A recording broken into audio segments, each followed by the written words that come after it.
Hello and welcome back. What should we do today? I know, let's do another whiskey review. That makes a change, doesn't it?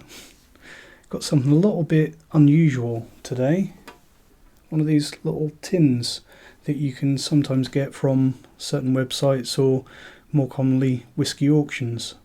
And I do think that these seem to be getting rarer and rarer these days, probably because I keep buying them. In this review we'll be looking at Ardbeg 17-year-old.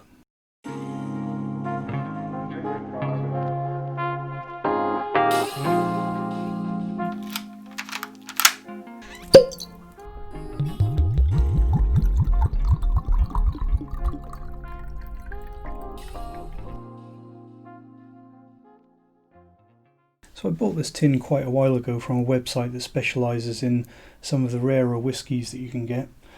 And it's not the first time that I've bought one of these tins, because apart from being a very nice little collectible Ardbeg tin, which is very hard to get hold of these days, that you can keep whatever you want in, these tins come with a miniature of the Ardbeg 17-year-old, and slightly less exciting, a little miniature of the 10-year-old.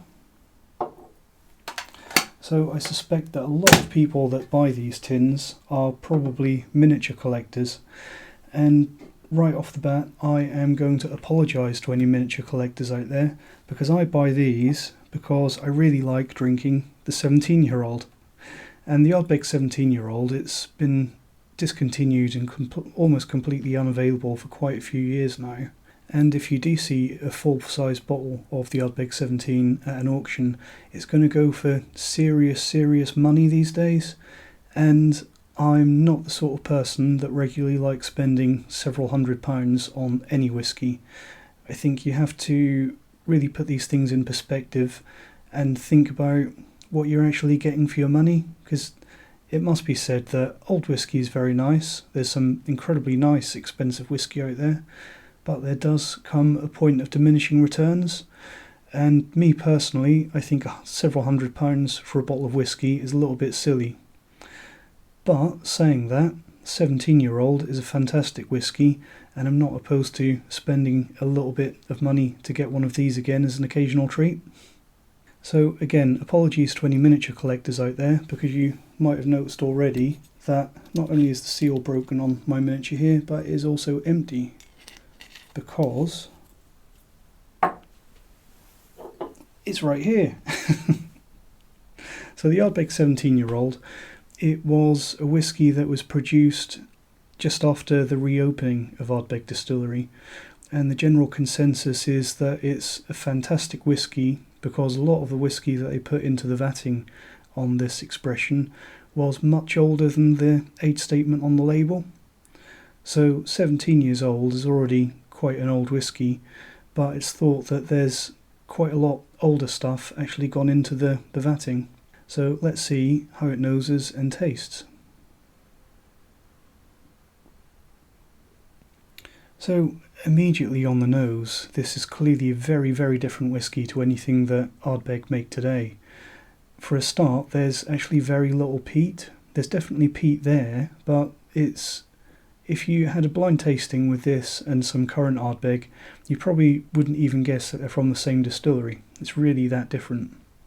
What you have got on the nose is some lovely salty orange notes, so kind of like a fresh orange juice with a really nice salty edge to it, and a lovely mineral, oily, waxy quality to it as well. And that's important because that mineral oiliness is something that I quite often get with whiskies that are well above the 20-year-old mark. And I think that's really telling that what people say about this being older than 17 years is probably very true. Also on the nose we've got a little bit of chocolate and a lovely buttery creaminess as well.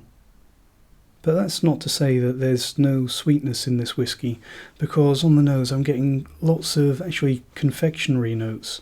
There's a lot of sweet, fruity, juicy notes coming through from the spirit, and it actually reminds me a little bit of refreshers. Now, refreshers are a sweet that you can get here in England and possibly other places.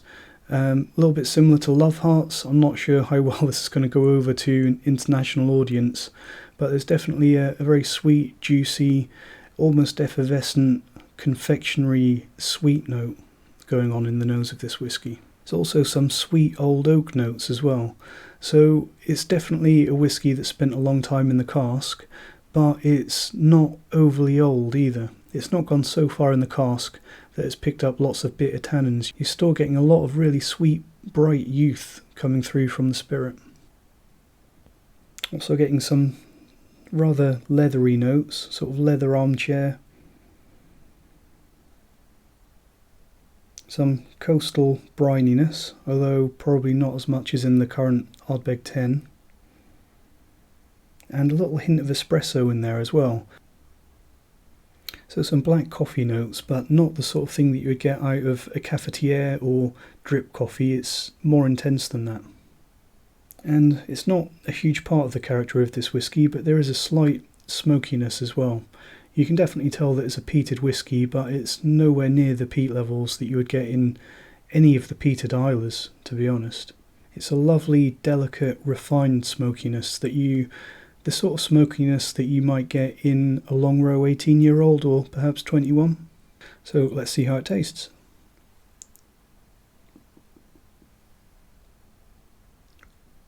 The first thing that really strikes you with this whisky, and I've kind of dropped the ball a little bit here, because as you know, I do like to take my time and read all the details on the label, and I think the excitement of Ardbeg 17 got the better of me on this one because I completely forgot. This whisky is bottled at 40%, so bottled at the legal minimum here in the UK, but you really wouldn't know nosing or tasting this whisky, because especially on the palate you're getting such a huge, intense rush of flavours as soon as you take this whisky onto your tongue. So I'm getting lots of those familiar salty, sugary oranges that I got on the nose, and a bit of lemon juice as well. Really is a bright and sharp, juicy, fruity whisky.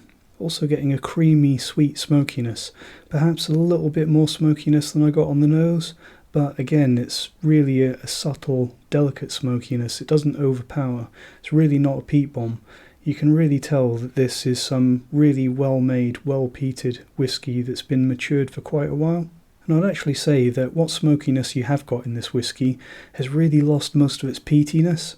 It is a dry, creamy, smooth smokiness that really hasn't got much of the trademark peat that you associate with Islay. Also getting, this is a bit curious, some savoury tobacco notes on the palate. So that's something that I'd more often associate with sherried whisky. And I don't think it's possible that they've used some sherry casks in this whisky, because it's by no means a usual Ardbeg like the 10-year-old. I don't really know what they were doing back then, but I'd probably more likely say that it's a result of the extra aging that this whisky has gone through, that it's just picked up a little bit of character there. There is also a little bit of vanilla peat in there, a little almost Lefroy-y hint in this whisky, but it's really nothing like you get in a Lefroy. It's just ever so gentle and subtle, and it's mixed with this underlying flavour that you get all the way through the experience of real old malt. I would say if I was tasting this whisky blind, I would probably put it at the 20 to 25-year-old mark. And another thing that I really like about the palate on this Ardbeg 17 is that there's a lovely walnut and oily, sweet almond note on the palate. And again, that's something that I quite often associate with the older whisky, sort of the 20-year-old plus. I really do think that everything they say about the Ardbeg 17-year-old is true. It really is a very well-aged and very well-made whisky. As for the finish, it's a very long finish, as you would expect with a whisky of this age and calibre, and it's actually an extraordinarily long finish considering that it's only 40%. It's quite a dry and fruity finish, and I'd say there's something in there, it's like a little hint of Earl Grey tea, so that's tea with bergamot or a little bit of a citrus note creeping in there. So that's, again, a really nice little touch on the finish there, that little contrasting bitter, sweet, fruity, dry tea quality. A little bit of orange, lemon sort of notes in there, and a little tiny hint of light earthy, ashy peat and a little hint of tobacco there as well. So even right down to the finish, it's a really complex whisky. What grade am I going to give to Ardbeg 17-year-old? Well, this is a real shame. And it's a shame because we can't really get this whisky anymore, but I'm going to give this whisky an A. No more, no less. Is it the best whisky that I've ever had? Not quite, because that would be an A+, but I'd say it's probably top 10. What would I say that this whisky is most similar to? It's really hard to say because it's such an exceptional and characterful and complex and well-aged whisky that I'd really struggle to find anything that I could say that this whisky is similar to in any sort of meaningful way. I think the most useful thing I could say is if you imagine a lightly peated Ardbeg 10 matured for another 15 years, and you're probably somewhere close. How does it compare to things like the modern, fairly recent release of Ardbeg 21? I'd say it's a much, much better whisky. It's got much less of an influence from bourbon casks. I think there was far too much creamy caramel vanilla notes going on in the recent Ardbeg 21. I would prefer this any day over the Ardbeg 21-year-old. Although saying that, it is nice to see that even though they're horrendously expensive and impossible to get hold of, we are starting to see some old Ardbegs appearing on the market these days. And I'd like to think that maybe one day we'll have something like this on the market again. But honestly, I think it'll probably be so expensive and impossible to get hold of that probably not that many actual whiskey drinkers will ever get hold of it, which is a real shame. Anyway, I'm going to go off and enjoy the remains of this Ardbeg 17-year-old properly like it deserves. Cheers.